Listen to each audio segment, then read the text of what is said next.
Hello guys, this is Terry from Genki Gaming TV coming back at you with another Yokai Watch ShadowSide review. Today's episode, a fierce fight, Suzaku vs Genbu, or Gikito Suzaku Tai Genbu. So this episode was really good. I felt like it's nearly as good as the previous one. If not, the previous one being slightly better because it introduced us to how Jorogumo, or Arachnia, looks. And that was really important.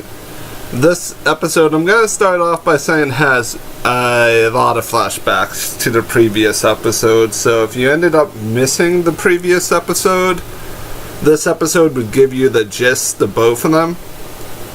So basically what happened in our opening sequence here is it kind of carried on from the end of 30 into 31, basically them talking with Doketsu. Doketsu said that he has to protect his master, and that is why he's telling them, you can go get Genbu. And he's like, he basically implies Suzaku knows the way.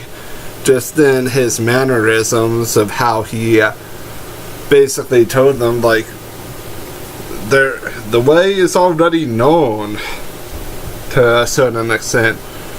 So they go hunting for the Treasure Sword Palace in the Yokai world. So as they get there into the Yokai world, we see our group kind of just, I'm not going to say walking on eggshells, but their mannerism for how they're walking around is a little bit precarious or precautious, because they are basically using Suzaku, like following Suzaku's lead per se. And basically what happens is these two twin yokai, which work for Genbu, saw them when they approached the water. And they came and kind of, I want to say they more or less just kind of hazed them a little bit.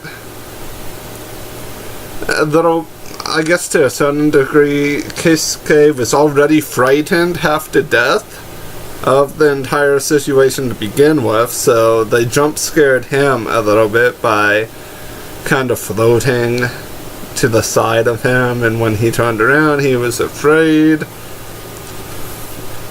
We need to protect him from fear, because these jump scares are slowly starting to get old for him. I feel so sad for him because of all of the jump scares. I'm hoping by episode 40 or 50 he gets used to it and only panics when it's something trying to eat him, or trying to actually physically strike him, or claw at him, or shoot a laser at him. You guys get the gist. So upon all of this really going on, they're kind of ushering or implying that their master, Genbu, is somewhere around here, and that you guys, you Detective Yokai Agency people, you just have to go find him. It's not technically our job to lead you there, because you're kind of being tested to a certain degree. So they kind of usher them over, or kind of direction them over to the dock where there's a rowboat. And of course, good guy Akinori rows and Toma helps. So as they're rowing the boat into the lake, or into the body of water, they're basically told that they should not make much noise whatsoever while they're on the water. The twins kind of imply that it's kind of like, don't break the sugar bowl, to a certain degree. That game you used to play as a kid where whoever makes a noise is kind of out, but this time they're out with sea serpent snakes. So they know that they have Keisuke, so they basically just keep trying to get his goat by scaring him. And Natsume, being the good, protective big sister, kind of shields him from some of it. They even turn one of his arms into a skeleton arm, and they try showing faces in the water, and all of this eventually gets to him, and he breaks down and lets out a little scream. And then the sea serpents come, 3 sea snakes. But lucky for us, our 3 amigos show up. Jitan, Whisper, and Michi. Yes. And they were quickly fodderized by the sea snakes. Jitan or Junior was easily swallowed. Whisper tries to fly away, but they drag him down. And Michi, while he's swimming down, he's like, "Oh, it's a turtle. That's cool." And I added that's cool part because I'm just thinking Michi was probably be thinking, "Oh, it's a turtle. That's cool," because turtles don't really cause much harm. So, yeah, and I guess Michi doesn't know what a makoa is, so yeah, I'm sure he's safe. So as this is all really going on, they eventually make it to the island. One of the sea serpents tries to get Keisuke, and Akinori grabs him and pulls him off the rowboat really quickly. So, to save him, and Natsume thanks him. So, we could have another pairing instead of Akinori x Ayame. We could have Natsume x Akinori. Akinori could be happy and not be the kid that occasionally fails and is made fun of by Junior. So, as we're going on here, they're trying to get into the tower. Suzaku's like, I'll try. I'll go first. So Suzaku flew up to the top, landed on one of the panels, and kind of vaporized or passed through it, and then ended up coming out of one of the walls. By that time, Michi shows up, and Michi's like, "Hey, there's a portal right there. So you guys can kind of go through that way. You just gotta swim down and go through the windowy door thing. There's stuff down there." So they decide to get ready to dive in, and they basically tell Michi that Genbu is the priority, so that everyone is focused on that. Keisuke does not want to go at first, so Natsume basically holds his hand and does what most big sisters do, or big siblings do when their younger sibling is scared. Kind of just drags them through it and kind of helps them to not be as afraid. I really love how Natsume is designed, and Toma actually emoted this episode. He had a shocked look on his face once.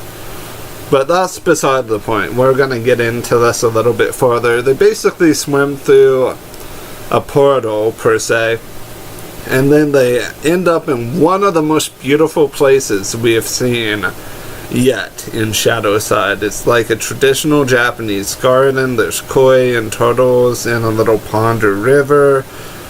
There's beautiful, luscious plant life. Everything kind of growing around, flourishing. And then they see the door. So they said that they were going to go in that direction. So they go down through a staircase, down through the door.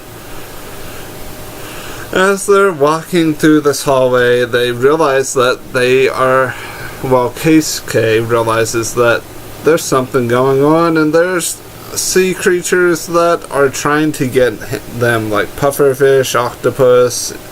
I believe there was a couple eels and some other fish. So while this is all going on, they're running for their lives, trying to get to the other door, which they do, and from that door it leads them to another door, which then leads them to the Genbu chamber, or at least what I would call the Genbu chamber, because it has 2 gigantic statues. But when Toma goes to open the door that would connect them to the main Genbu area, the other door slams shut, water starts funneling in, They are kind of in a panic. They're unsure what to really do. Natsume almost summoned someone that could be helpful in this situation. She could have summoned the Magudo or the tuna guy. But no, Michi to the rescue. It's Hyper Michi. But not really, because the timer expired, so Michi went ShadowSide form and drank all of the water. But Michi got super tubby while doing that. So Michi trying to hold in the water by covering his face, but it wasn't really fan out, and Michi kind of exploded. Water kind of went everywhere. It wasn't an explosion like an actual explosion. It was more like all of the water just being shot out of him. And that kind of propelled them through the door that was locked and into the actual primary Genbu chamber. And when they got there, they saw the actual sword or the relic weapon in the well. Whatever you want to kind of classify it as. It's like how Suzaku has a sword, Doketsu has a sword, so on and so forth. I wish I could remember what they're called off the top of my head. Sometimes I forget stuff for the series, so bear with me a little bit. They're Genbu Majin, I think. Wait, that might just be Genbu's form. Yeah, that's Genbu's form. But basically, what we learned from this whole exchange is that Genbu actually appears and has sort of a grudge against Suzaku. You can tell that from his mannerisms, his way of talking, and Genbu is obviously stronger than Suzaku. Suzaku, if I had to compare Suzaku to anything, I would compare Suzaku to a dual sword user in Monster Hunter. They're quick, they're effective, they're efficient, and I would probably compare Genbu to a great sword user, someone that's strong, that's able to like break parts and break terrain and do a lot of heavy damage, but isn't nearly as quick, but does still have enough dexterity to block attacks. So they clash, and Genbu's weapon is amazing. It easily cuts through Suzaku's attack to the point where it's like, Suzaku, are you even trying? And then Suzaku talks about the Joragumo and says stuff like Fudomio wasn't even really able to get the job done, and kind of just kept implying that I don't know if Fudomio 10 can't do it, then can you actually do it? I'm not thinking you can. Kind of baiting him into the situation to the point where he's like, okay, let's get this done. I'm gonna come, I'm going to kick butt, and we're gonna deal with this.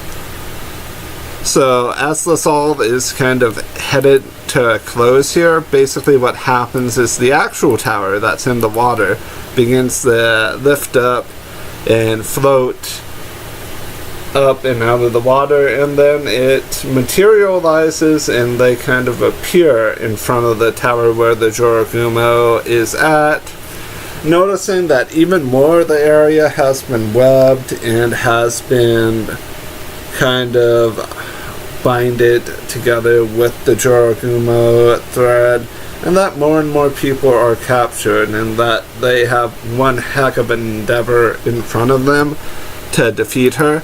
Because if Fudomio 10 can't do it, we're going to have to rely on the power of Genbu. Because Ashura, we have no idea where Ashura is. I mean, we just now have a decent enough picture of Ashura on the Yokai Watch ShadowSide wiki, but there's not anything that's like a credible, fully hashed out Ashura picture. I mean, Doketsu is fully fleshed out, but Doketsu isn't necessarily Ashura to a certain degree. He has one of the Yoseikens. That's the word, Yoseiken. Why did I not remember that that is what it was called until now? I guess it's just a technical error on my part. But yeah, they're preparing for the fight, and I think the next episode will be really, really good. This episode just sets up a lot in the long run, so it just kind of is one of those hype or build-up episodes where things are just progressively increasing in pace. But these episodes, like the one with Suzaku, are kind of what I call quiet episodes, where not a lot happens, but in a general sense, it's not enough that things truly progress to the point where it actually amounts. It's like when you have when you're climbing on a mountain, it's essentially just a build-up at this point in time. So, yeah, the episode was great. I want to thank everyone for their support again. I do appreciate everyone watching the review and liking and commenting. You guys are amazing, and I truly appreciate you. Hope everyone has a great morning, afternoon, and or evening. I've been Terry with Genki Gaming TV, and I'm out of here. Bye for now.